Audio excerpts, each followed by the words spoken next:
Que se cache-t-il vraiment derrière la brouille américano-hongroise? Les États-Unis ont interdit d'entrer plusieurs personnalités proches du pouvoir, soupçonnées de corruption. Mais est-ce là la seule raison de ce refroidissement des relations?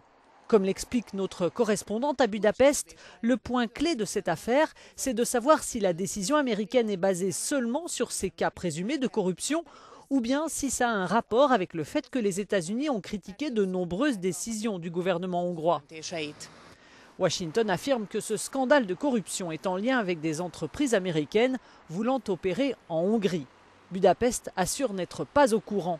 Voilà ce qu'en dit le chargé d'affaires de l'ambassade américaine. Le gouvernement hongrois pourrait choisir d'agir sur la base d'informations qui ont déjà été rapportées par des organismes de contrôle ou par des lanceurs d'alerte, par la société civile, et d'agir sur ces informations selon les souhaits de ses propres citoyens, plutôt que d'attendre des États-Unis qui lui disent sur quel cas enquêter.